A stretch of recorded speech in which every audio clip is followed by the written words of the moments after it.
Asawa na. Oh, Wala po tayong magagawa. Kilala niyo si Ate Gay? Hindi. Hindi niyo kilala yun? Ginagaya kayo. Asan po yung asawa niyo po? Sa Pasig po. May sakit ang nanay niya. Mamatay na. Bakit naman ganun? Aling Trinidad naman. Iba to. Bali, Vienna niyo yun. Ano sinasabi niyo ganun? Akin na po yan, akin na po yan. Nakakatakot naman kayong kakilala. Pag may sakit, mamamatay na agad. May sakit na yun. Pinapatay agad. Patay Salbahe. na ako. Kahit 97. Oh, 97, 98, 99. Mamatay na. Casual. Ganun lang. Oo, wala. Aswal. So, halimbawa, kayo. Ano naman, lahat naman talaga na mamatay. Hanggang edad ang gusto niyo abutin. Hanggang 65 lang. Ilang Ayaw taon niyo na nang kayo ngayon? lumabas doon. 60. Ha? 60. Oh, 5 na lang, ha? Huwag na susunod. Sure ka dyan? Sure ka dyan? Sure daw siya dyan. Bakit gusto niyang... Bakit na? Matindi na ng 65? Bakit naman? Ano ang rason? Bakit gusto niyo hanggang 65 lang kayo? Ha? Ayoko na maranasan hirap eh. Hirap. Mahirap. Yung bahay namin, ulok. Bakit? Ano bang gano'n kahirap ba yung sinasabi ninyo? Walang kita. Street sweeper lang po ako. Ano po? Street sweeper. Oh, street scene. Nilalalang mo lang yung street sweeper. Sino maglilinis sa kalsada kung wala po kayo, di ba? Ano Wala ba? po kayo, walang maglilinis ng kalsada, di ba? Street sweeper. Kala ko street scene. Marangal po yun. Kaysa naman Hindi ba kayo street ng pera sa snatcher. O hindi naman. Kung saan sila nagbibigay sa akin. Oo, huwag gano'n na nga. 65 ah. Si Mister, ano naman po ang trabaho? Wala na, matanda na yun. Pati parang na. Parang, Siniraan pa yung... kulang na lang sabihin nyo. Wala na. Susunod na rin yan sa nanay niya. Parang, Si Mister ilang taon muna, si Mister ilang Ito, taon. si Mister. 72. Oy, tanong nyo rin kung Oh, anong edad gusto niya si abutin Mister. si Mister niya. si Mister. Tatanong nila, anong edad ba pwede si Mister? Pwede na ngayon. Alan, pwede na doon. Pwede na. Mahal na mahal niyo si Mister nyo, no? Love na love niya. Kuya, sa akin na si Alec Trinidad. Tanong mo ako nakakulong siya. Bigay mo nga yung... Ano mo muna kay Tatanong lang po si Alan sa inyo. Nanay Trinidad. Alam. Kami Trinidad, bakit naman may 2 kang anak?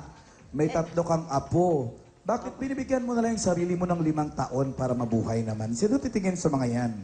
Matatanda na po yung mga anak ko, no? May 28, may 26. Oh, kayang-kaya na nila magbumuhay ng pamilya.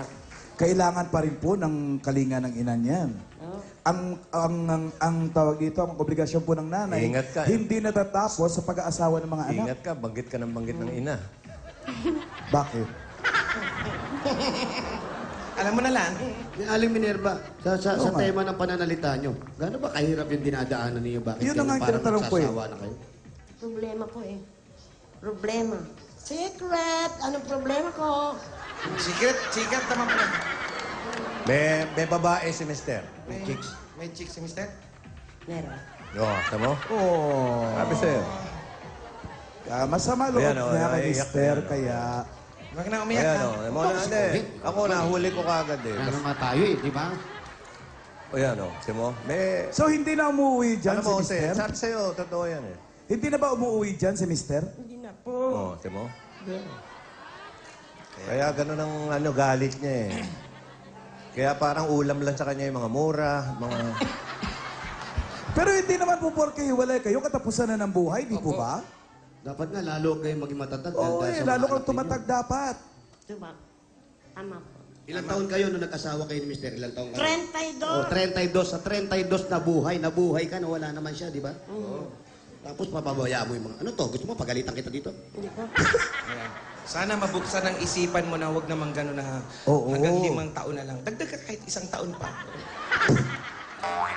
Alam mo, Wale! Ito, Jose, tingin ko lang ha. Ninyo. Tapos may binubulong sa akin kanina. Inuutangan pa raw siya ng 200. Nino, Asawa niya. inuutangan ka ng pesos, 200 pesos, 1,000. Para kay Simang. Para kay Simang. Para Malapit lang din ba dyan nakatira yung asawa niya ngayon? Nasa ano lang, nasa Pasig. Ah, okay. Sa Pasig si Kuya.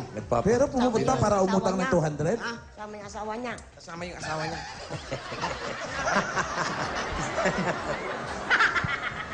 Ayan. Sinadaan niya sa tawa lang eh. Aling Trinidad, sabi niyo nga po, street sweeper po kayo. Tuwing araw-araw po ba kayo nagtatrabaho? Magkano po ba ang kinikita natin sa araw-araw? Hindi ko po alam kailan, sa loob ng isang buwan, 1,000. Isang buwan, 1,000. Tapos, humingi pa si Mr. ng 200 a month. Pag pumupunta rito, dumadalaw.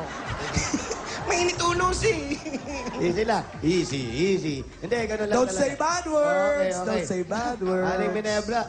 Bawal, Aling Trinidad. Nandito Alam na niyo, ako sa'yo. Ang saya-saya, o kasi ang bibo-bibo, ang ganda-ganda ng apo niya, oh. Oh, ang ganda ng apo mo. Yan, diyan mo na lang ibuhos yung panahon mo sa apo mo. Tapos yung sahod mo, sagot na namin yung 2 taon na sahod mo, ha? Bibigyan ka namin ng 24,000.